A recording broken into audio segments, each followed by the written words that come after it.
പരിസ്ഥിതി ലോല പ്രദേശങ്ങളുടെ വിജ്ഞാപനത്തിന് മുമ്പുള്ള അഭിപ്രായം കേന്ദ്രത്തെ അറിയിക്കാനുള്ള അവസാന തീയതിയിലേക്ക് അടുക്കുമ്പോൾ മലയോര കർഷകർ ആശങ്കയിലാണ് എന്ന് Thalassery arch bishop Mar Joseph Pamplany.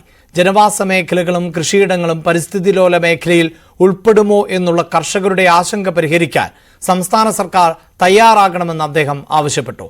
ഇതിനകം തയ്യാറാക്കിയ ഭൂപടം ജനങ്ങൾക്ക് ലഭ്യമാക്കുകയും പരാതി നൽകാൻ 50 ദിവസം കൂടി അനുവദിക്കുകയും വേണം. കർഷകരെ കുടിയിറക്കില്ല എന്ന ഉറപ്പ് കിട്ടിയില്ല എങ്കിൽ പ്രക്ഷോഭത്തിന് ഇറങ്ങേണ്ടി വരുമെന്നും ബിഷപ്പ് പാംബ്ലാനി മുന്നറിയിപ്പ് നൽകി. സർക്കാർ കേന്ദ്ര സർക്കാരിനോട് ആവശ്യപ്പെടുകയാണ് ചെയ്യേണ്ടത്. ജിയോ കോർഡിനേറ്റുകൾ ഉൾപ്പെടുത്തിയ മാപ്പ് ആളുകൾക്ക് ലഭ്യമാക്കുന്നതിൽ ഞങ്ങൾക്ക് വീഴ്ച സംഭവിച്ചുവെന്നും അതിനാൽ പ്രസ്തുത മാപ്പ് ലഭ്യമാക്കിയ ശേഷം 50 ദിവസത്തിനുള്ളിൽ പരാതികൾ സമർപ്പിക്കാൻ ആളുകൾക്ക് അവസരം കൊടുക്കണമെന്ന് കേരള സർക്കാർ കേന്ദ്ര സർക്കാരിനോട് ആവശ്യപ്പെടുകയും അപ്രകാരം സാവകാശം നേടിയെടുക്കുകയുമാണ് ചെയ്യുന്നത്. ഈ ഇടതുപക്ഷ സർക്കാർ കർഷക പക്ഷത്ത് നിൽക്കുമെന്ന് തന്നെയാണ് ഞങ്ങളുടെ ഉറച്ച വിശ്വാസം.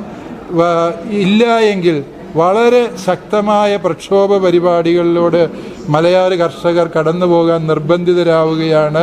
കത്തോലിക്ക കോൺഗ്രസ് ഉൾപ്പെടെയുള്ള വിവിധങ്ങളായ കർഷക സംഘടനകൾ അതുപോലെ സംവിധാനങ്ങൾ ഈ വിഷയത്തിൽ നീതി ലഭിക്കുന്നത് വരെയും പോരാടാൻ ഞങ്ങൾ നിർബന്ധിതരായിത്തീരും.